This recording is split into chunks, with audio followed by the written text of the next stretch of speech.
Hi, everyone. My name is Scott Shell. If you want to go ahead and check out my credentials, go ahead and go to scottshell.net. You can find anything related to my academic profile there. So, the thing I wanted to talk about today is actually the oath. The oath is something that is very much kind of overlooked. We talk about oaths all the time, whether it's in a Germanic context, Scandinavian context, or really what I'm aiming at for here is to talk about it in its modern context. And it doesn't really mean much anymore. You know, somebody promises someone something rather superficial, it doesn't happen, it's no big deal, and then we just move on. And so, you know, when we take up an oath, I mean, people, for example, take up oaths in courtrooms and lie all the time, right? I mean, let's not sugarcoat it.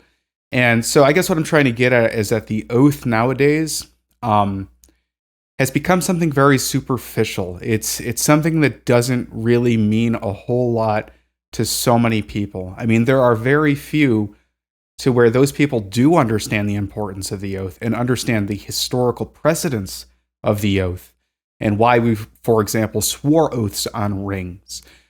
It's really because the oath is that which sort of bound two people, or let's say two tribes together. There was nothing that could break it. And if you did break it, well, you were an outcast, right? You were cast out from that particular clan or that particular tribe, and they wanted absolutely nothing to do with you. You were lucky to even survive on your own outside of that clan because now you are known as an oath breaker. And just flat out, you couldn't be trusted. So, but then again, you probably dug that ditch yourself, right? So, but nowadays, if we take up an oath, like I was saying, or a promise of some sort, we break that promise. We've almost become used to it. And so what I'll go ahead and do today is talk about the oath in a Germanic context, but I'm going to, of course, reference some very common things that have already been discussed in every Norse channel. So as you know, when you come to this channel, I'm not going to just regurgitate the same information that everybody else is. So, but to set the scene, I'll go ahead and talk about some of the most commonly cited examples of where we see the importance of the oath and the oath ring in particular. And then I'm going to talk about some things that you probably haven't heard of yet. I know for sure that you haven't seen some of the images I'm going to show you from the migration age.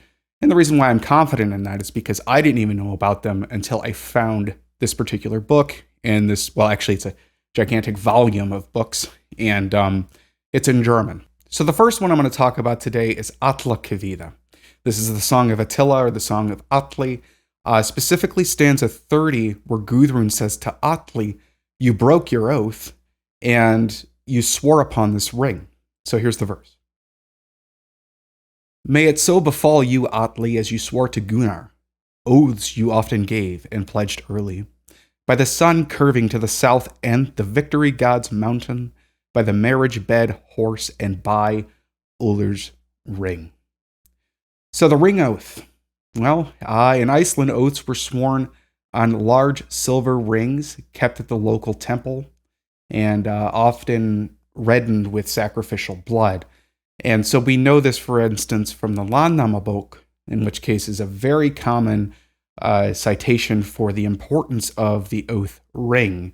And so that was basically, it was recorded in the Landnámabók, but basically it was a law that we hear about where it requires a temple to keep a large silver arm ring of no less than 2 ounces in the temple. And this Gothi, this priest chieftain, would wear the ring at all assemblies and even redden the ring in blood from some sort of sacrificial animal. And so we also hear, too, in this particular instance, that people swore on this ring in the name of Freyr, Njordr, and the Almighty Os. Despite a lot of theories that you hear out there, we don't know exactly who the Almighty Os was. I have often seen this translated as the Almighty Asir. This is just not correct because it's a singular form. So whoever this Almighty God is, you know, I would like to think it's Thor because, you know, he's very much associated with oaths, of course, and it would be kind of strange to not see him in this sort of triad that people are recording oaths upon, or at least with this particular ring. And now we have my personal favorite here, blood oaths. These were really strong, right? So if you wanted to be a part of someone else's family, for instance, you would take up this blood oath. I don't know if you remember this or not, but when I was a kid, blood oaths were still a thing. I remember, wanting to be a part of my friend's family, and the only way to really do that in this sort of symbolic way was to cut one another's, palms and redden our palms with blood, and then, basically create this sort of pact or hand, almost like a weird hand fasting ceremony to where the blood can actually mix. So I even remember that even back in the 90s. So it's only become now to where, people, they don't really want to do that. They're like, oh, blood, could I get sick, or could I get a disease, or, something like that, which, that's rational. But back then too, it just didn't matter, because the oath was so powerful that things like that, of that sort of nature, wouldn't have really entered their minds. I mean, the idea of creating that pact and that oath was extremely strong. And so then you see this oath, of course, in Lokasena, again, another commonly cited example, where Odin and Loki are said to have sworn oaths, blood brother oaths specifically.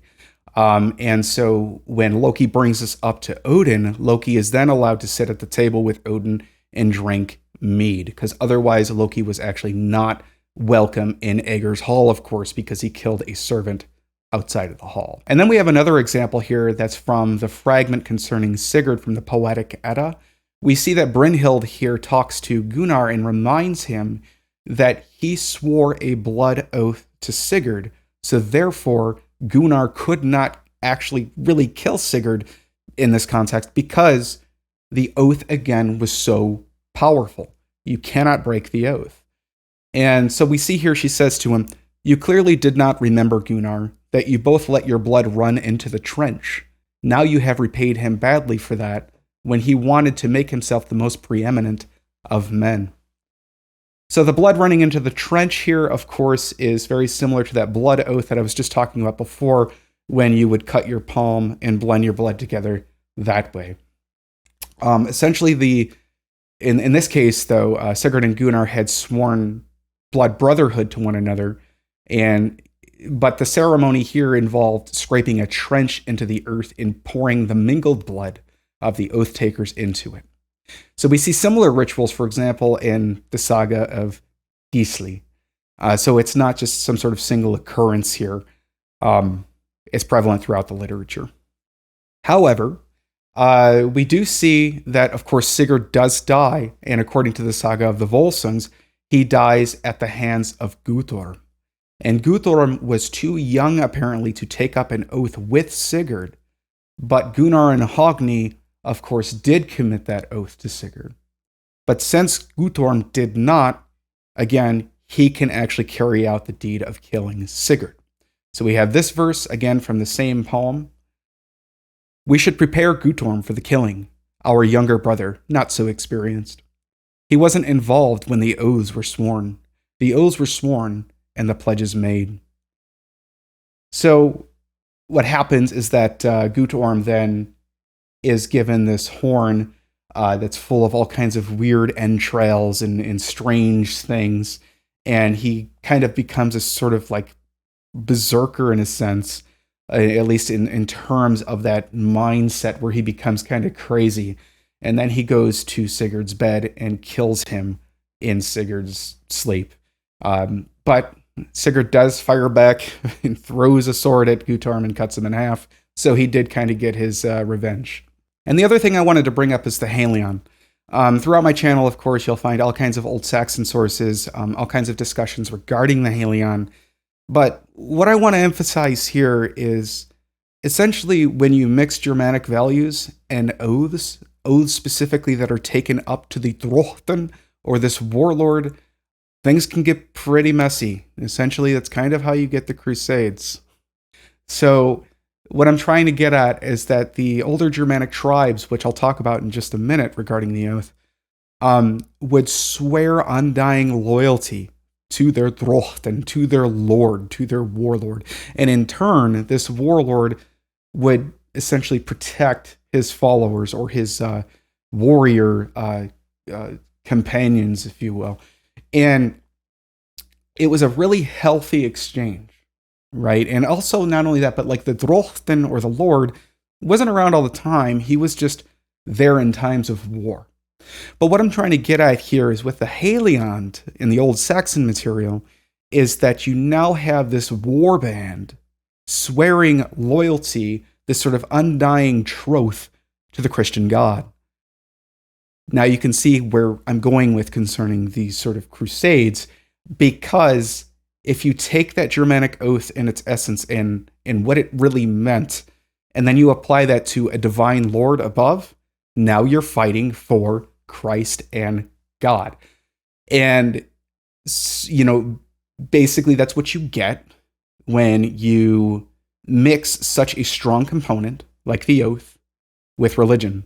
In this particular context, I should say, in religion, to where your drochten or lord is now this divine figure. So you can see the problems that can make. So of course, oath breakers were not liked, like I said in the beginning of the video. And so I'll go ahead and give you a few sources here where we see oath breaking happening. Of course, we know for sure Thor does not like an oath breaker whatsoever. So we'll go ahead and read this one from Sigurd Riefenmal real quick. That I advise you secondly, that is Sigurd Riefenmal to Sigurd, that you do not swear an oath unless it is truly kept. Again, people forget that. They want to just, yeah, I'll take up an oath, you know, whatever. Doesn't mean anything. Sorry, ranting. That I advise, all right, so let me start over. That I advise you secondly, that you do not swear an oath unless it is truly kept. Terrible fate bonds attached to the oath terror. Wretched is the pledge criminal. If we actually viewed oaths now like they did back then, I think we would have very few people we talk to. At least that's my case. So there are very few people you can trust. And one way to sort of figure out if you can trust them or not, well, take up an oath. See what they do with it. So in Folusbau, we also hear about criminals, these oath breakers, who are on Nostrand, in which case is Corpse Beach. And there we see that Nidhogg gnaws at the corpses of these dead men. So again, they can't be trusted. They go down to hell, and they are essentially there to suffer for the rest of eternity. And then, of course, we have the controversial one in Havamal, where Odin swore an oath upon a ring, but who can trust Odin? All right, so let's read this verse. I think Odin will have sworn a sacred ring oath, but how can his troth or his pledge be trusted? He left Suttung defrauded of the drink and made Gunnloth weep. So this is referring to where Odin goes and retrieves the mood of poetry and brings it back to Asgard. But what I will say here is that how can his oath be trusted, or how can his pledge be trusted? It's a good question when you're on the other side of the fence. So Odin here, of course, is not known to be an oath breaker among his people and the people that he trusts and can trust him. So that's probably the one small difference there that I will point out, is that also, too, he was an oath breaker in the sense so he can bring the mead of poetry, which was hoarded by the Jotuns. He could bring the mead of poetry up to Asgard for the gods to enjoy. All right, so now back to the clanic tribal structure. These tribes generally had a common ancestry that could be traced back to some sort of mythic or divine ancestor. But what's interesting is that, of course, within the clanic or tribal structure, you have people who are related by blood, secondarily by marriage, of course, too. But what we don't see, or what we don't really talk about, is the oath which holds these people together, even above family and blood. So I know that's very difficult for people to kind of reconcile, especially in today's society where we say, there's nothing higher than family, which I can understand too. But in the case of the Germanic tribes, you could swear an oath as a ring oath, and that again is stronger than blood or familial ties. Especially if you want to go into war, for example. It's like, okay, am I going to bring Peter here just because he's part of the family? Does he have precedence over this other person that swore an oath to this particular tribe or clan? What if he's a bum? I mean, everybody's got that sort of person I'm thinking about, maybe in their family where it's like, you know what? I'd probably be better off without you going on this adventure or this raid or whatever. So those are things to really, really think about. So an example here of where the oath is stronger than blood can actually be found in the Hildebrandt's Lied.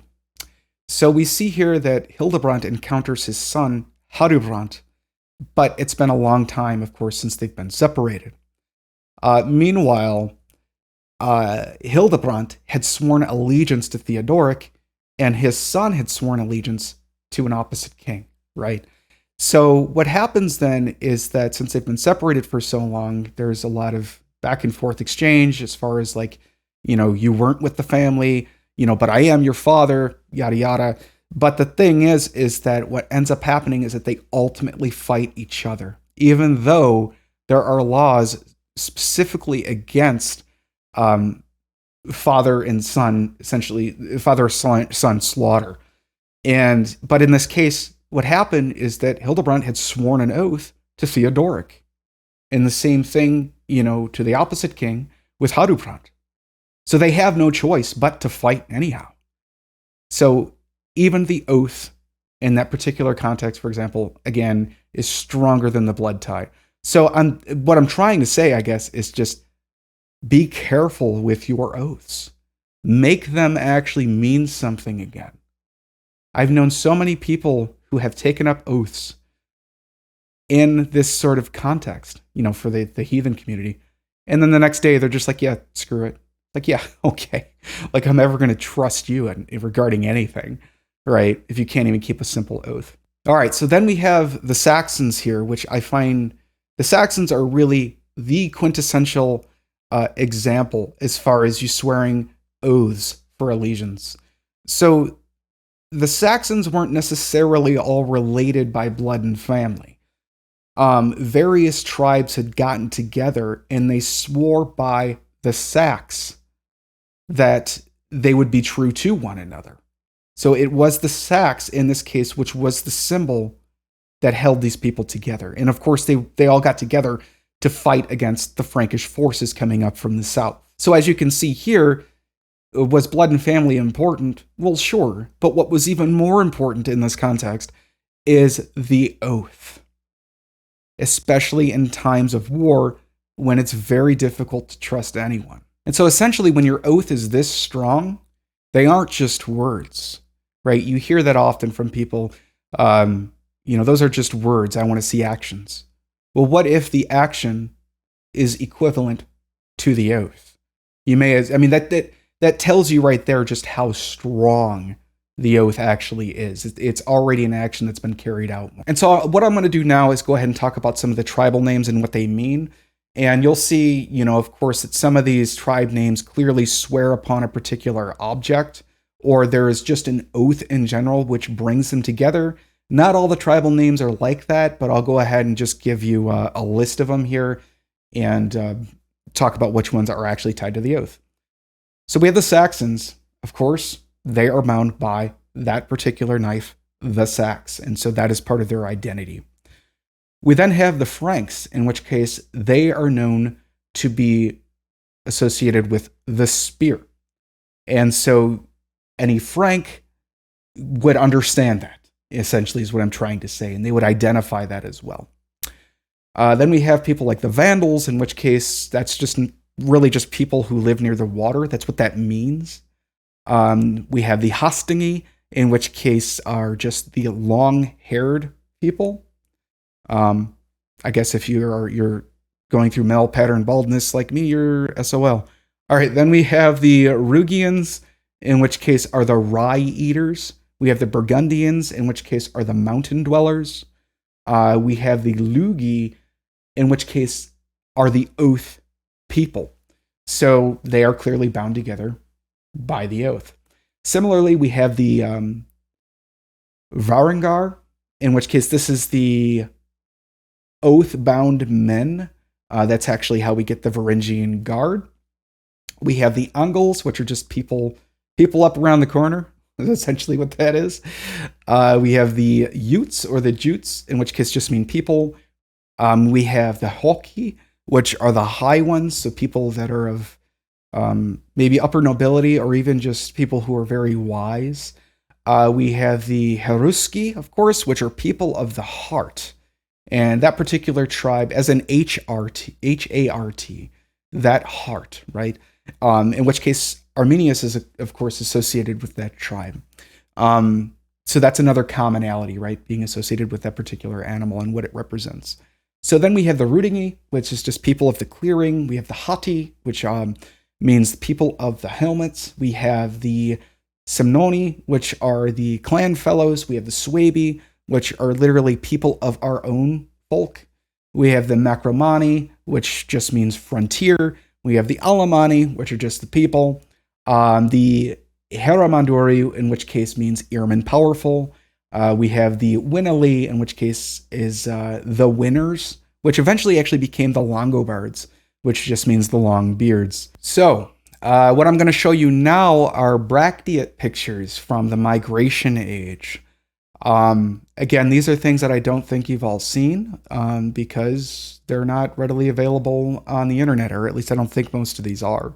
So the first one here we're going to talk about is from Inderoy.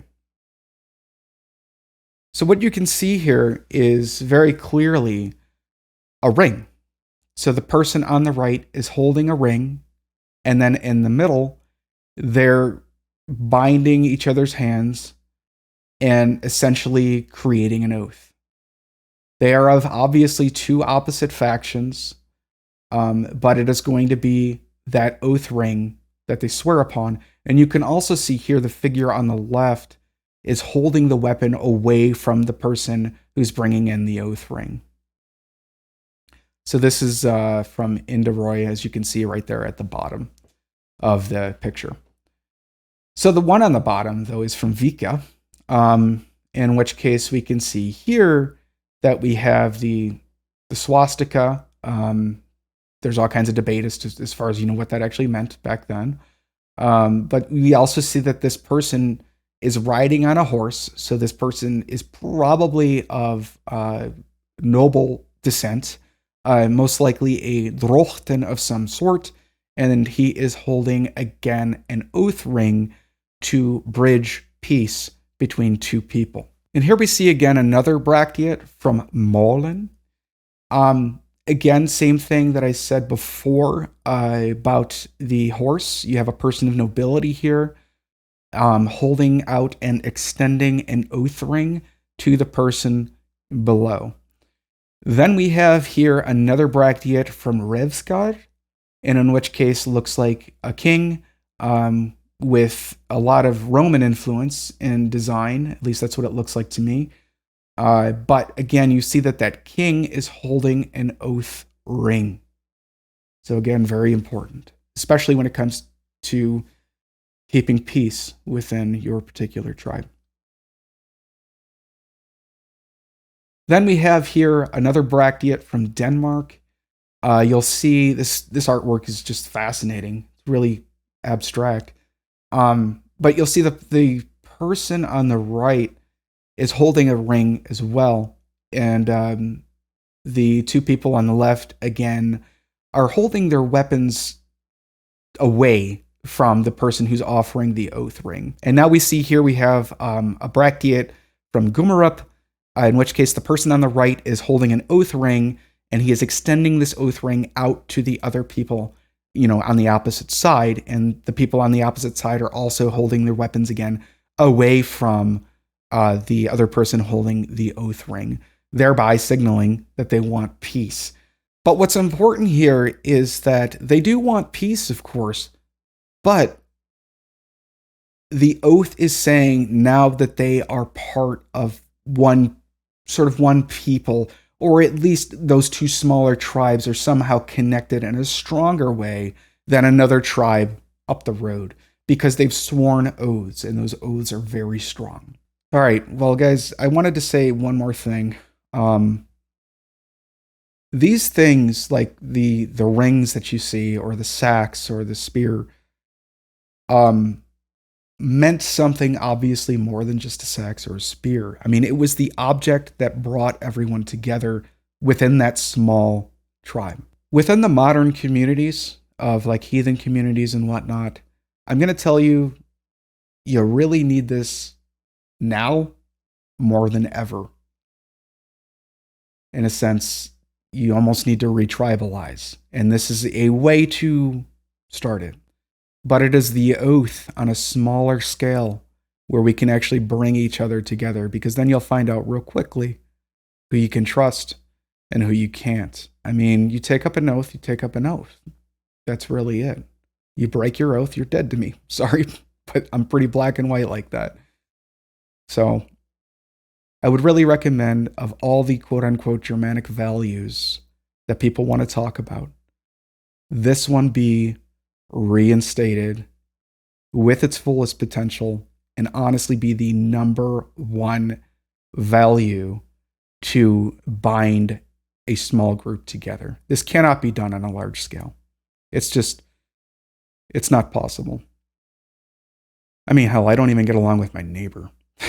So, it's hopefully what you get out of this video is oaths are extremely important.